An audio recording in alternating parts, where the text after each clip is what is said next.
प्यारे बच्चों, आप लोग कैसे हो?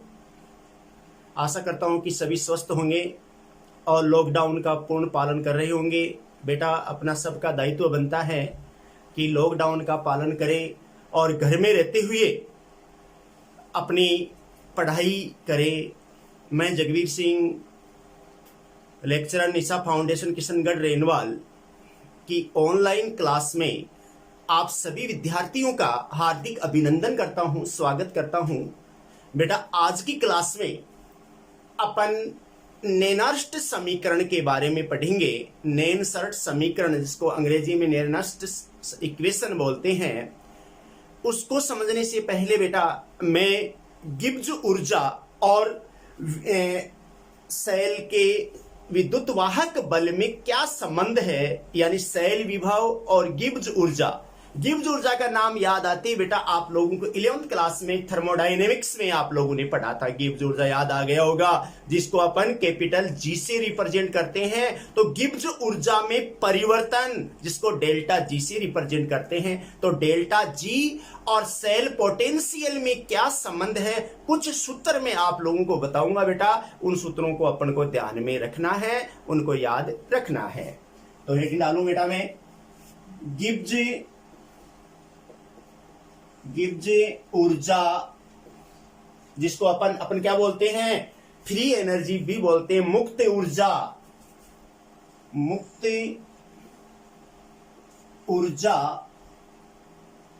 फ्री एनर्जी,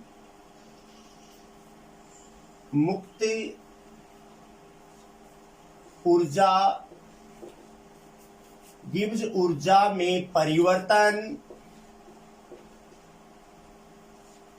जिसको डेल्टा जी से रिप्रेजेंट करेंगे परिवर्तन को। तो गिब्स ऊर्जा में परिवर्तन तथा सेल विभव, ई सेल पोटेंशियल, सेल विभव में संबंध,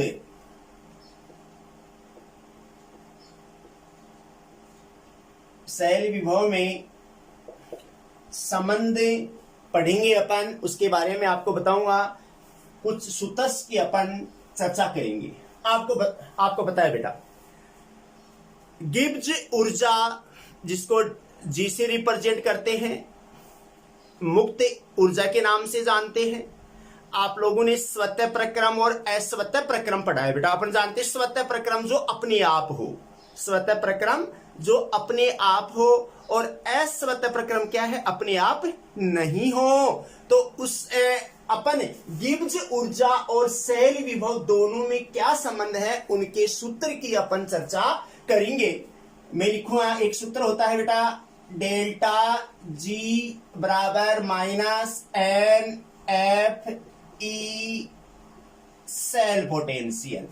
ये सूत्र बेटा याद रखना है कि डेल्टा जी गिब्स ऊर्जा में परिवर्तन minus N F E cell potential. जहां डेल्टा जी तो क्या हो गया, गिब्स ऊर्जा में परिवर्तन, एन क्या हो गया, नंबर ऑफ इलेक्ट्रॉन्स, स्थानांतरित इलेक्ट्रॉन कितने, प्रवाहित कितने हैं, तो नंबर ऑफ इलेक्ट्रॉन्स। एफ क्या है, फैराडे संख्या। एफ क्या है बेटा, फैराडे संख्या। और ई सेल क्या है, सेल विभव। तो एक सूत्र तो बेटा ये अपन जानते हैं, अपना पढ़ा हुआ है, डेल्टा जी बराबर minus N F E cell potential, जहां डेल्टा जी गिब्स ऊर्जा में परिवर्तन, N number of electrons, F Faraday संख्या, और ई सेल विभव, ईएमएफ। अपन इसको यहां अगर मैं मानक परिस्थितियों में लिखूं, मानक परिस्थितियों में फॉर्मूला लिखें, तो अपन को पता है मानक परिस्थितियों में जो गिब्स ऊर्जा परिवर्तन है उसको क्या लिखेंगे अपन, डेल्टा जी नॉट। क्या लिखेंगे बेटा अपन, delta G naught minus N F E naught cell potential. तो ये मानक परिस्थितियों में फॉर्मूला बन गया, ये मानक परिस्थितियों में फॉर्मूला बन गया। डेल्टा गिब्स ऊर्जा परिवर्तन माइनस मानक गिब्स ऊर्जा में परिवर्तन माइनस एन एफ ई यानी मानक सेल विभव। ठीक है ना। तो ये दोनों फॉर्मूले, ये फॉर्मूला तो इससे बन ही गया, अपन ने नोट का चिन्ह लगा दिया। मानक परिस्थितियों में, और आपको पता है मानक परिस्थितियां क्या होती है बेटा, एक एटमॉस्फेयर प्रेशर और 298 केल्विन ताप। तो उसमें गिब्स ऊर्जा में परिवर्तन बराबर minus NF E naught cell potential. यानी अगर यहां पर अपन देखो ये इस फॉर्मूले को अगर मैं लिखूं यहां पर, अगर ई सेल पोटेंशियल निकाल लूं मैं, ई सेल पोटेंशियल निकालूं तो क्या आएगा बेटा, क्या है यहां, minus delta G upon N F. ये हुआ कि नहीं हुआ, ई सेल पोटेंशियल बराबर minus delta G upon N F. ठीक है ना। अर्थात सेल पोटेंशियल किसके समानुपाती हुआ, प्रति इलेक्ट्रॉन गिब्स ऊर्जा, प्रति इलेक्ट्रॉन गिब्स ऊर्जा में कमी के समानुपाती होता है। यानी इस समीकरण से क्या स्पष्ट, इसको अगर मैं ऐसे लिख दूं, ई सेल पोटेंशियल समानुपाती, क्या लिखूं मैं, minus delta G upon F, delta G upon F. तो ई सेल पोटेंशियल समानुपाती minus delta G upon F mean cell का ईएमएफ, सेल का विद्युत वाहक बल है, वो प्रति इलेक्ट्रॉन गिब्स ऊर्जा, देखो प्रति इलेक्ट्रॉन गिब्स ऊर्जा में कमी के समानुपाती होता है, प्रति इलेक्ट्रॉन गिब्स ऊर्जा में कमी के समानुपाती होता है। तो अपन चाहे तो लिख सकते हैं, अर्थात मैं लिखूं, क्या लिखूं, सेल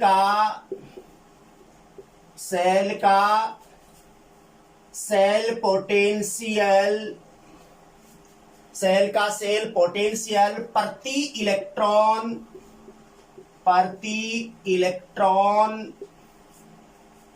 गिब्स ऊर्जा में, प्रति इलेक्ट्रॉन गिब्स ऊर्जा में कमी के समानुपाती होता है। तो बेटा आराम से पढ़ना आप लोग, ये फॉर्मूला अपन को ध्यान में रखना है। इससे अपन ने ये ज्ञात कर लिया कि सेल पोटेंशियल बराबर माइनस डेल जी अपॉन एन एफ। इस फॉर्मूले से क्या पता चल रहा है कि सेल पोटेंशियल ईएमएफ है वो प्रति इलेक्ट्रॉन गिब्स ऊर्जा में कमी के समानुपाती होता है।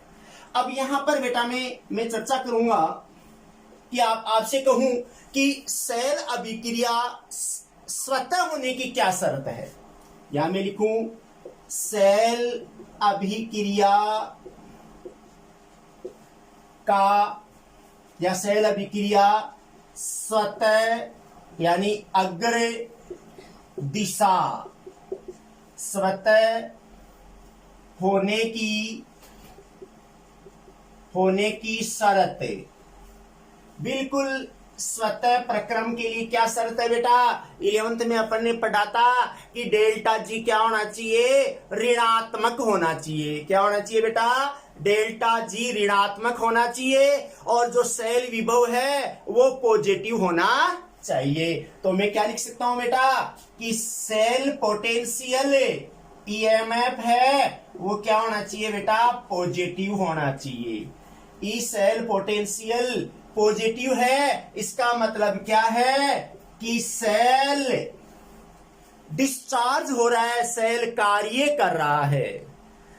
सेल विभव पॉजिटिव आ रहा है, इसका मतलब सेल कार्य कर रहा है। इसका अर्थ हुआ कि नहीं हुआ, तो सेल विभव क्या आना चाहिए, पॉजिटिव, कि आपका अपने जो इलेक्ट्रोकेमिकल सेल बनाया है वो सही कार्य कर रहा है। उसके लिए क्या होना चाहिए, जो सेल पोटेंशियल है वो क्या होना चाहिए बेटा, पॉजिटिव होना चाहिए। दूसरी कंडीशन मैं लिखूं कि गिब्स ऊर्जा परिवर्तन क्या होना चाहिए, नेगेटिव होना चाहिए।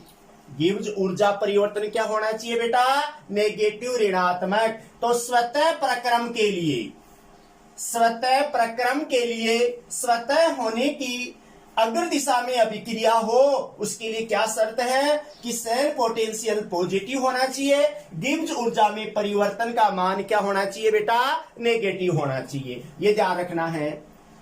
दूसरी कंडीशन, सेल अभिक्रिया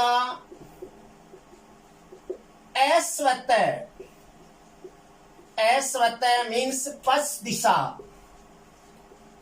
दिशा अस्वतः होने की शर्त। अस्वतः होने की शर्त क्या होगी बेटा, अस्वतः। तो अस्वतः प्रक्रम के लिए क्या है कि यहां पर अपन ये इसका अपन उल्टा कर देंगे कि सेल पोटेंशियल नेगेटिव हो और गिब्स ऊर्जा क्या हो, पॉजिटिव हो। तो क्या लिखूं बेटा मैं, सेल पोटेंशियल क्या आना चाहिए, नेगेटिव, और गिब्स ऊर्जा परिवर्तन क्या हो, पॉजिटिव। अगर अपने पास सेल विभव नेगेटिव आ रहा है और गिब्स ऊर्जा परिवर्तन पॉजिटिव आ रहा है, गिब्स ऊर्जा परिवर्तन पॉजिटिव आ रहा है और सेल पोटेंशियल नेगेटिव है, तो वो पश्च दिशा में अभिक्रिया होगी, अस्वतः प्रक्रम होगा। ध्यान रखना है बेटा। फिर अगर मैं यूं कहूं कि सेल अभिक्रिया में अगर साम्य में होने की शर्त क्या है, सेल अभिक्रिया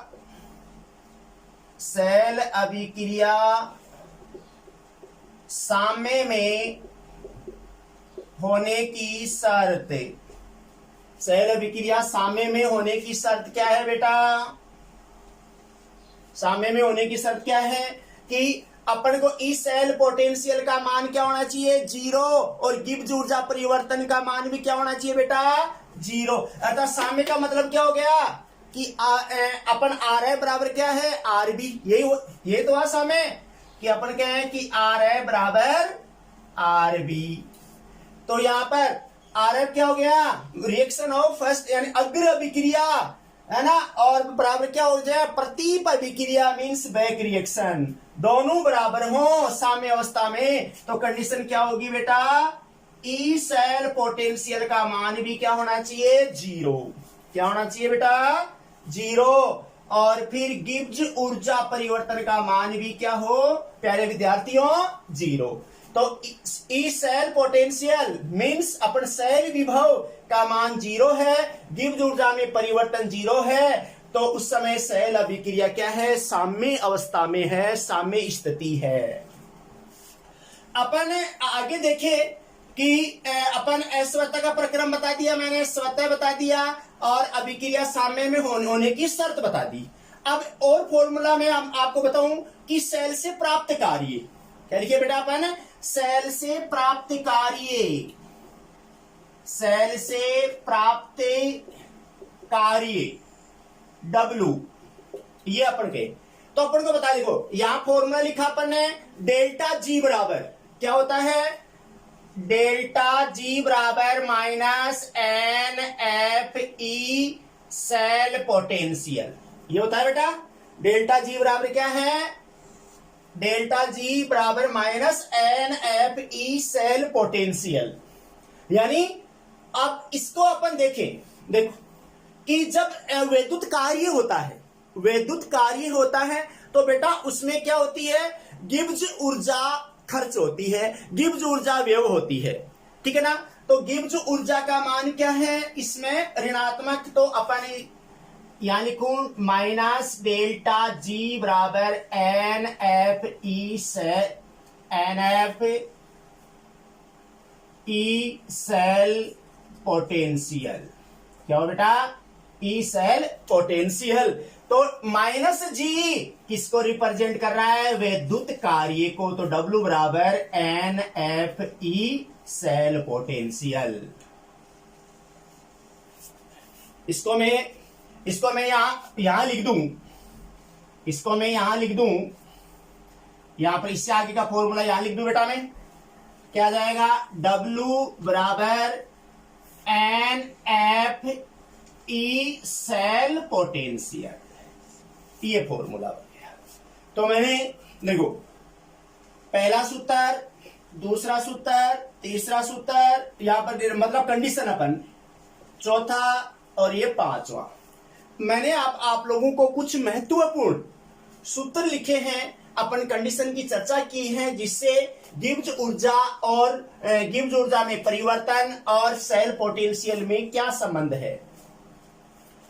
पहला अपन सूत्र याद रखना है बेटा, ये याद रखना है, फैक्ट है, डेल्टा जी बराबर minus N F E cell potential, mean cell potential का किसके समानुपाती हुआ, सेल का सेल पोटेंशियल प्रति इलेक्ट्रॉन गिब्स ऊर्जा में कमी, प्रति इलेक्ट्रॉन गिब्स ऊर्जा में कमी के समानुपाती होता है। ये मानक परिस्थितियों में फॉर्मूला लिख दिया अपन ने, डेल्टा जी नॉट बराबर minus N F E naught cell potential. दूसरी कंडीशन अपन लिखा है कि सेल अभिक्रिया स्वतः होने की, अग्र दिशा में होने की शर्त क्या है, कि स्वतः प्रक्रम हो। उसके लिए क्या है बेटा, कि सेल पोटेंशियल क्या होना चाहिए, धनात्मक होना चाहिए। क्या होना चाहिए, धनात्मक। और गिब्स ऊर्जा परिवर्तन क्या होना चाहिए, ऋणात्मक।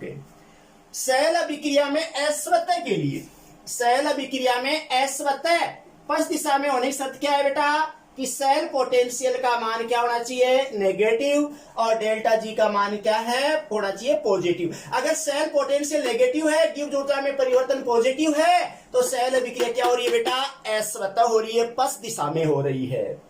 अस्वतः का पता ही है, जो अपने आप नहीं हो, स्वतः प्रक्रम नहीं हो, वो अस्वतः प्रक्रम है। तो अस्वतः की कंडीशन लिख लिया अपन। सेल अभिक्रिया साम्य में होने की शर्त क्या है, कि सेल पोटेंशियल क्या हो, जीरो हो। सेल पोटेंशियल जीरो आए और गिब्स ऊर्जा में परिवर्तन भी क्या है बेटा, जीरो आए। सेल से प्राप्त कार्य क्या होगा, सेल से प्राप्त कार्य अपन को फॉर्मूला डेल्टा जी बराबर minus N F E cell potential है। तो यहां जो कार्य होगा, या डेल्टा जी क्या है, ऋणात्मक है, गिब्स ऊर्जा में व्यय से कार्य संपन्न हो रहा है। तो यहां अपन कह सकते हैं कि जो कार्य है वो गिब्स ऊर्जा खर्च हो रही है, गिब्स ऊर्जा खर्च हो रही है, उससे विद्युत कार्य संपन्न हो रहा है। W बराबर, ये सूत्र हो गया, W बराबर N F E cell potential. ये सूत्र मैंने आपको बताया। एक सूत्र और अपन ध्यान रखा, ये नेनर्स समीकरण में काम में लेंगे वो सूत्र अपन। एक सूत्र क्या होता है, डेल्टा जी बराबर डेल्टा जी नॉट, बेटा ये एक फॉर्मूला और ध्यान रखना है, डेल्टा जी बराबर डेल्टा जी नॉट प्लस अपन R T L N K. ये फॉर्मूला, इस फॉर्मूले का यूज अपन नेनर समीकरण में इन फॉर्मूलों का यूज करेंगे अपन। तो गिब्स ऊर्जा परिवर्तन बराबर क्या है, मानक गिब्स ऊर्जा परिवर्तन plus R T L N K. R क्या है, गैस नियतांक है, गैस कांस्टेंट है, टी क्या है, परम ताप है, और एल एन देखो, लोग का बेस अगर ई हो, लोग का बेस अगर ई हो तो वो क्या है, एल एन है, ठीक है ना। अपन इसको एल एन का मतलब क्या हो गया, कि लोग का बेस क्या है, ई है। अगर इसको मैं यहां इसको एल एन को लोग में चेंज करूं, अगर यहां क्या लिखूं मैं, लोग 10, लोग 10 का अगर अपन बेस क्या हो 10 हो, तो उसको क्या लिखेंगे अपन, सिंपल लोग लिखेंगे, सिंपल लोग है। तो इसको अगर अपन लोग में चेंज करेंगे तो क्या होगा बेटा, 2.303 लोग से अपन गुणा कर देंगे, ठीक है ना। तो ये फॉर्मूला ध्यान रखना है, गिब्स ऊर्जा में परिवर्तन बराबर मानक गिब्स ऊर्जा परिवर्तन plus R T L N के।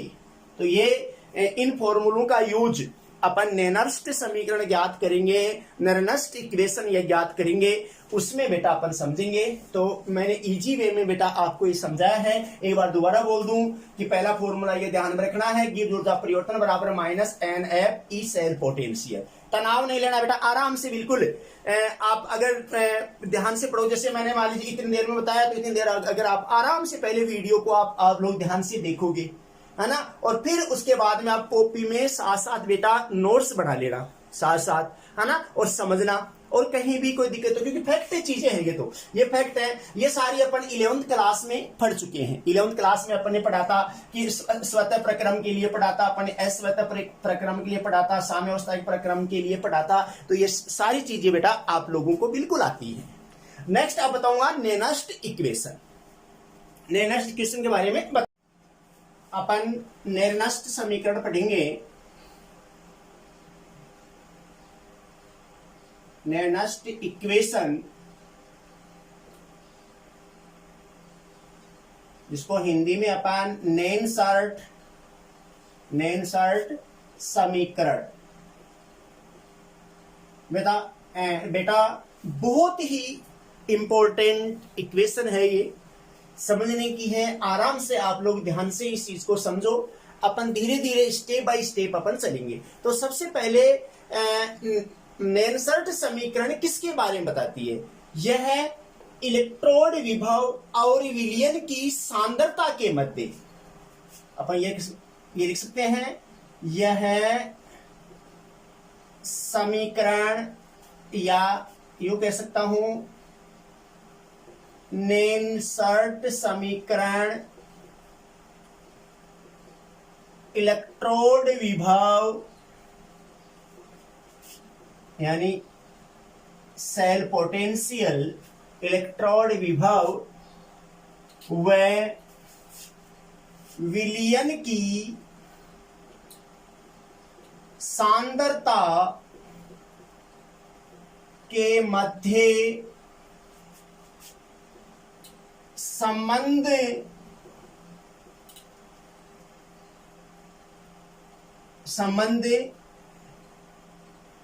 बताती है, संबंध बताती है, स्पष्ट होता है। यानी अपन यूं कह सकते हैं कि संबंध का पता चलता है, संबंध दर्शाती है। नेनर्ट समीकरण इलेक्ट्रोड विभव व विलयन की सांद्रता के मध्य संबंध स्पष्ट करती है, बताती है।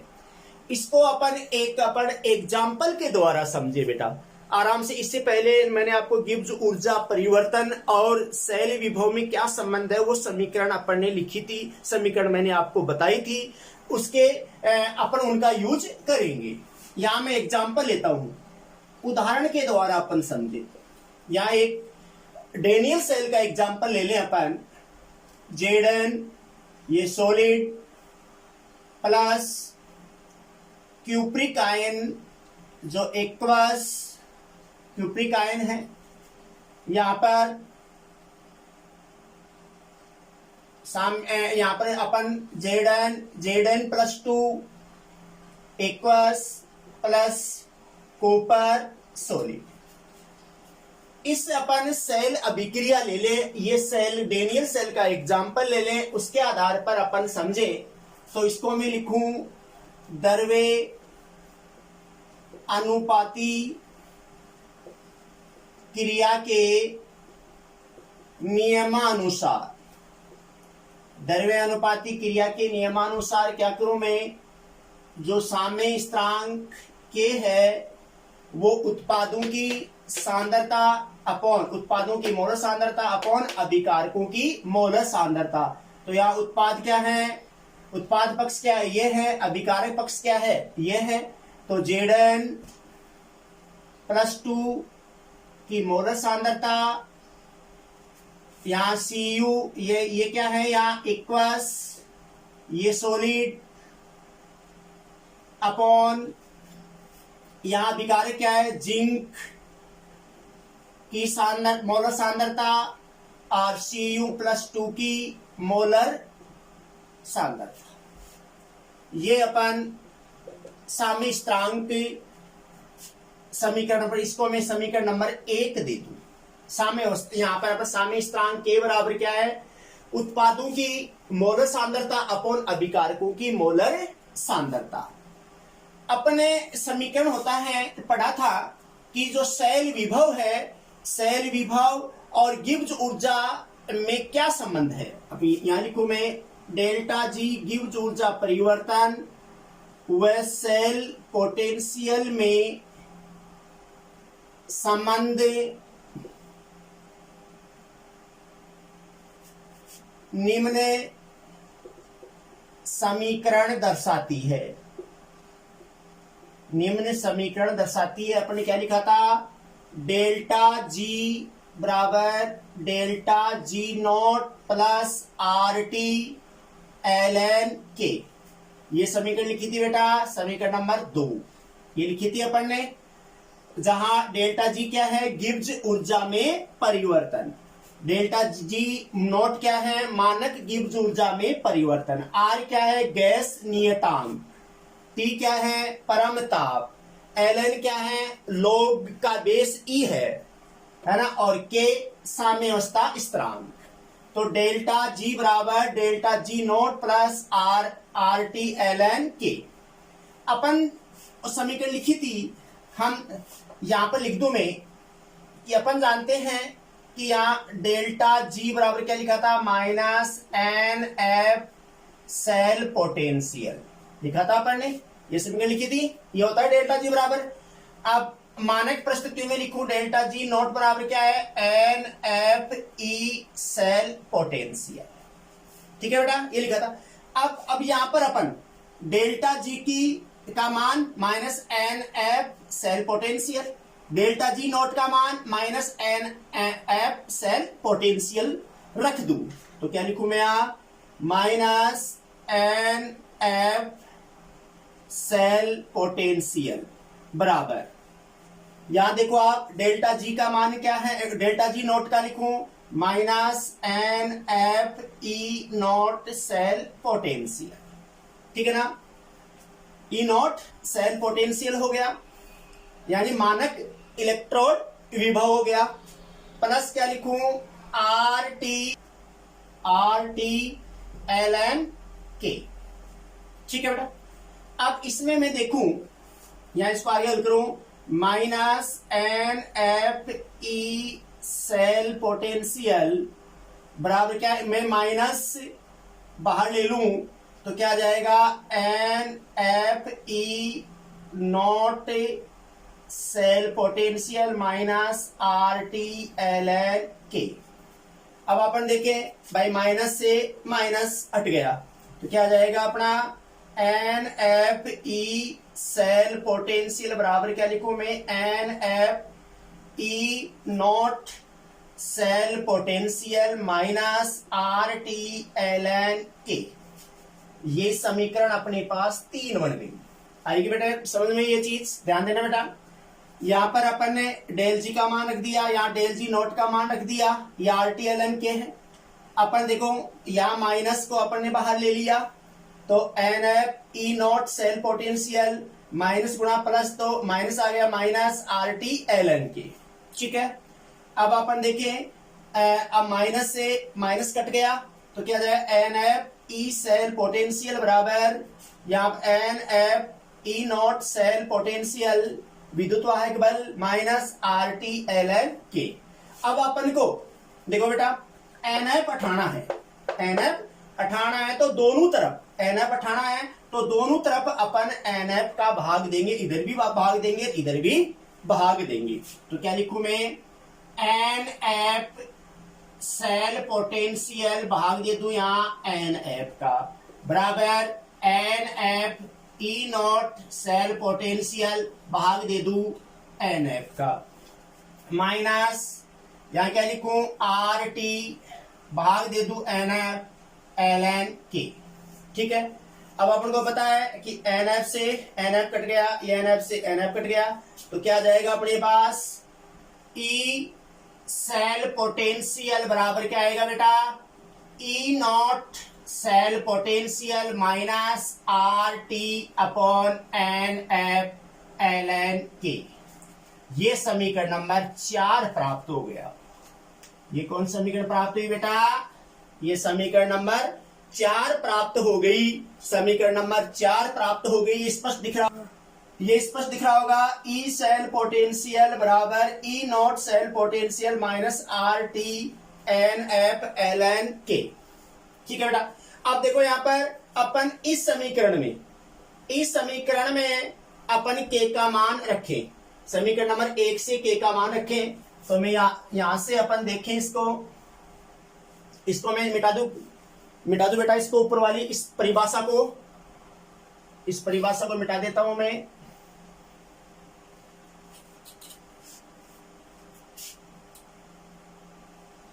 देखो मैं यहां अब इसमें अपन क्या है, समीकरण 1 से के का मान समीकरण 4 में रखने पर, ठीक है, हमें क्या लिखू यहां, ई सेल पोटेंशियल बराबर E naught cell potential minus R T upon N F,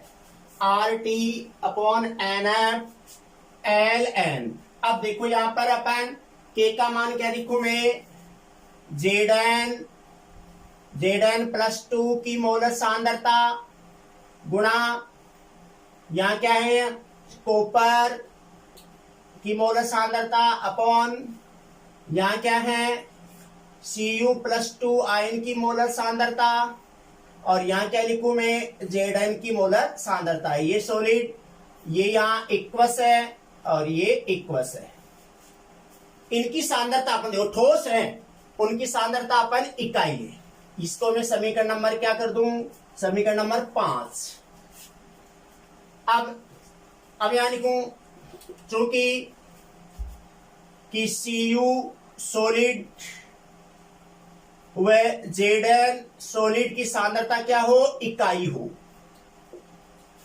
हो, तो क्या जाएगा अपने पास, E cell potential, E naught cell potential यानी मानक इलेक्ट्रोड विभव minus R T upon N F l n. तो यहां क्या जाएगा, Zn प्लस 2 की सांद्रता अपॉन यहां नीचे आ जाएगा क्यूप्रिक Cu प्लस 2 की मोलर सांद्रता। ये समीकरण नंबर 6 आ गया।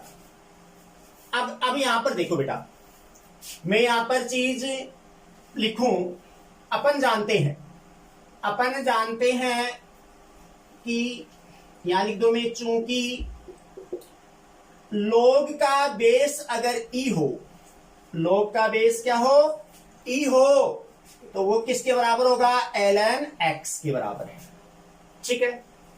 अपन यहां देखें कि ln अगर लॉग का बेस 10 हो, वो क्या होता है, सिंपल लॉग है। लॉग का बेस 10 हो, सिंपल लॉग है। इसको ln x को अपन लॉग में चेंज करेंगे तो 2.303 log x, ये तो ये चीज आप लोग सब जानते हैं, ये जानते हैं आप लोग सब। तो यहां पर लिखूं मैं, क्या जाएगा, ई सेल पोटेंशियल बराबर E naught cell potential minus R T n F l n को किस में चेंज कर दूं मैं, यहां ये लॉग में, देखो लॉग में चेंज करूंगा तो बेटा यहां से देखो ध्यान देना, मैं लॉग में चेंज करूं माइनस क्या करूं, 2.303 R T upon N F log zinc ion की मोलर सांद्रता अपॉन क्यूप्रिक आयन की मोलर सांद्रता, ठीक है बेटा। अब ये समीकरण अपने पास समीकरण नंबर 7 बन गई, ये समीकरण नंबर 7 बन गई। अब अपन जानते हैं सारी चीज, जहां ई नॉट सेल पोटेंशियल क्या है, सेल का मानक इलेक्ट्रोड विभव, सेल का मानक इलेक्ट्रोड विभव है बेटा। ई नॉट क्या है, सेल का मानक इलेक्ट्रोड विभव, और यहां करूं मैं आर क्या है, गैस नियतांक, गैस कांस्टेंट है, जिसका अपन यूनिट अपन यहां मान ले रहे हैं अपन joule kelvin inverse mole inverse में, तो इसका मान क्या होता है 8.314 जूल प्रति केल्विन प्रति मोल, यानी joule kelvin inverse mole inverse में मान। और टी क्या है, वो है परम ताप। परम ताप कितना ले रहे हैं अपन यहाँ 298 केल्विन। और यहाँ एन क्या है बेटा, एन क्या है स्थानांतरित, एन है स्थानांतरित इलेक्ट्रॉन, स्थानांतरित इलेक्ट्रॉनों की संख्या, स्थानांतरित इलेक्ट्रॉनों की संख्या है। और या एफ क्या है फैराडे संख्या, एफ क्या है बेटा फैराडे संख्या, जो कितनी 96,500 कुलाम अपन ले लिया, 96,500 कुलाम। और तो सारी चीज अपन ने देख ली। और ई सेल क्या है, ज्ञात सेल विभव। ई सेल क्या है बेटा, एफ होगी फैराडे संख्या होगी, और ई सेल क्या है बेटा, ज्ञात सेल का ज्ञात इलेक्ट्रोड विभव। ठीक है, अब यहां पर मैं मान रख दूं तो क्या लिखूं, ई सेल पोटेंशियल बराबर क्या आ जाएगा बेटा, E naught cell potential minus मान रखूं 2.303 गुणा आर का मान कितना लिखूं 8.314। ध्यान से देखना बेटा, अपन ने यहां पर 2.303 गुणा आर का मान क्या लिखा 8.314 गुणा टी 298, ठीक है ना, अपॉन एन का मान देखो, इसके लिए एन का मान कितना है यहाँ पर मैंने अब दो इलेक्ट्रॉनों का हो रहा है बेटा यहाँ, तो यहाँ लिख रहा हूं मैं। अब हालांकि शुरू से मैंने नहीं लिखा है एन का मान कितना है, 2 इलेक्ट्रॉनों का हो रहा है, लेकिन मैं यहाँ लिख रहा हूं। एन बराबर क्या है, यहाँ इस सेल में अपन ने एन का मान क्या लिखा है, अपन ने 2, तो यहाँ क्या लिख दूं मैं 2 गुणा, ठीक है ना। अगर यहाँ पर मैं एन एक बार के लिए मैं एन ही रख दूं, या अपन के यहाँ पर अगर 2 है, जैसे एन एफ है यहाँ पर 96,500 हो गया, तो एन आ जाएगा, और एन का मान यहाँ पर एक बार में एन ही रख लूं, यहाँ एन गुणा फैराडे 96,500 गुलाम मैंने रख दिया एक बार। फिर उसके बाद में अपन इसका ये 2 का मान अपन रख लेंगे उसमें, ठीक है ना। यहाँ क्या जाएगा अपन लोग, तो यहाँ क्या जाएगा Zn+2 जिंक आयन की सांद्रता अपॉन क्यूप्रिक आयन की मोल, या जिंक आयन की मोलर सांद्रता अपॉन क्यूप्रिक आयन की मोलर सांद्रता, ये इक्वस है, ठीक है।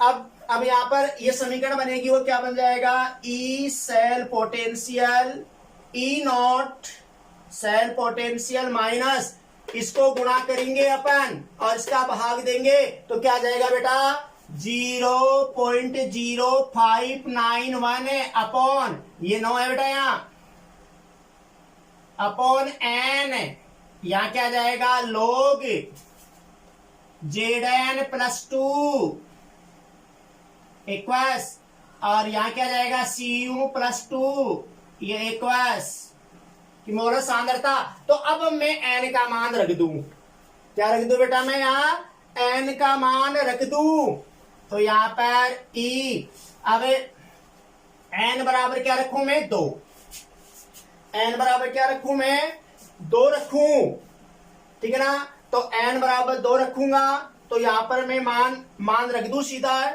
तो यहां पर यहां से लिख दूं मैं,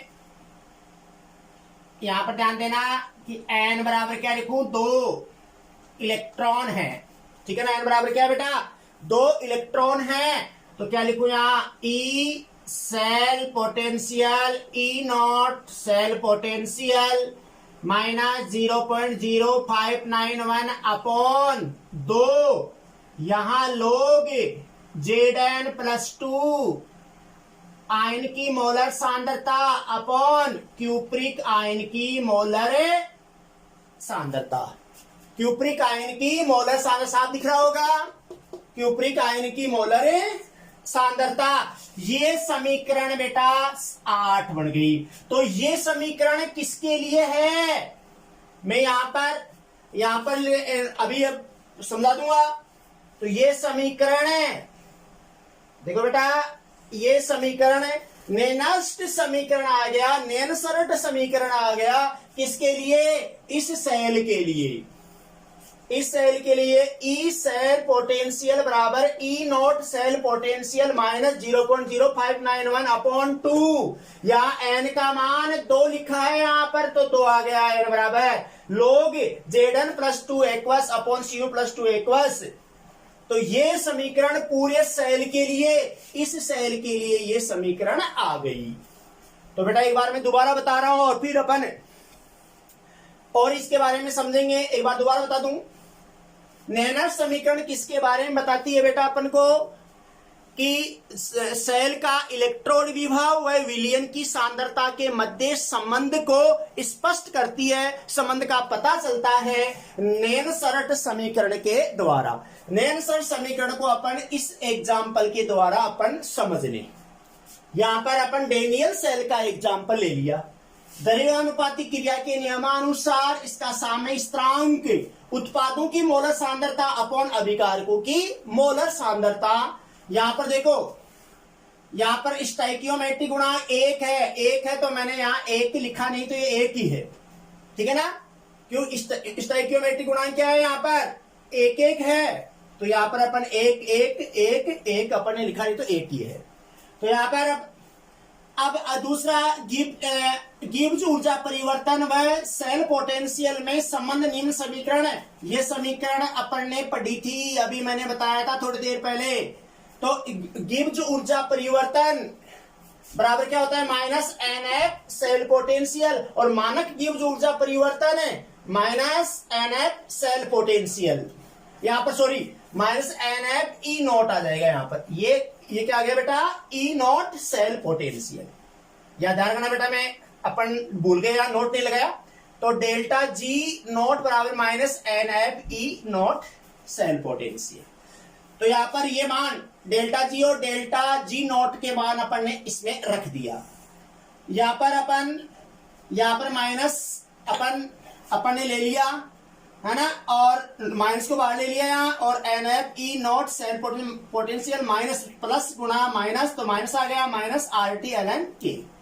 तो माइनस से माइनस कैंसिल हो गया, यानी माइनस से माइनस कैंसिल हो गया।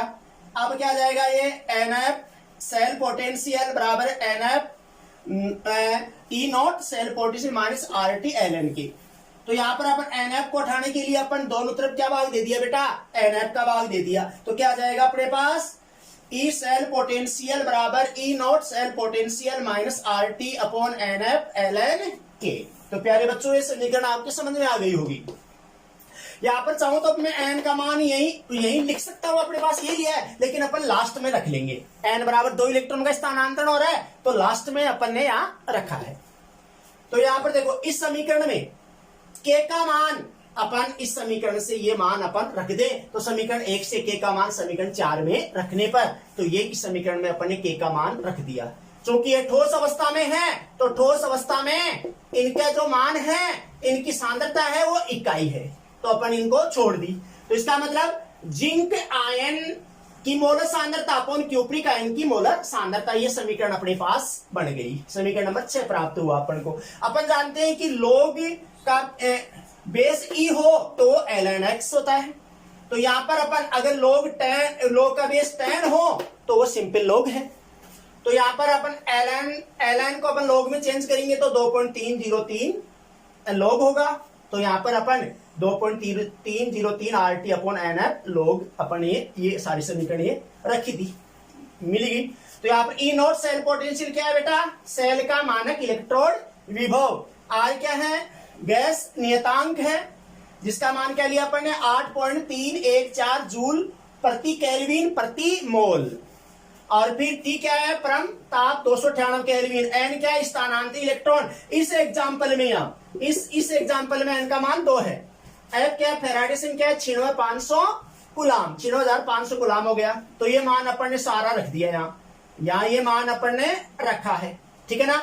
ये हमारा रखने, इसको अपन ने गुणा भाग किया तो कितना आ रहा है 0.0591 अपॉन ये n आ गया। क्या है बेटा, ये n है। अब यहां पर अपन n का मान रख देंगे तो ये समीकरण अपन को देखो, नेनर्स्ट समीकरण ये आ गई, सब जगह काम में आने वाली अपने पास। तो यहां n का मान अपन 2 रख दिया तो इस सेल के लिए नेनर्स्ट समीकरण आ गई है, ठीक है। तो पूर्ण सेल के लिए अपन ये नेनर्स्ट समीकरण यहां पर इसको अपन 7 है, इसको अगर मैं समीकरण 8 दे दूं, इसको मैं समीकरण नंबर 9 दे सकता हूं, ठीक है बेटा। इस चीज में ये आप लोगों के क्लियर समझ में आ गया होगा। यहां पर एक बार मैं थोड़ा सा यहां और साफ साफ लिख दूं, देखो यहां से।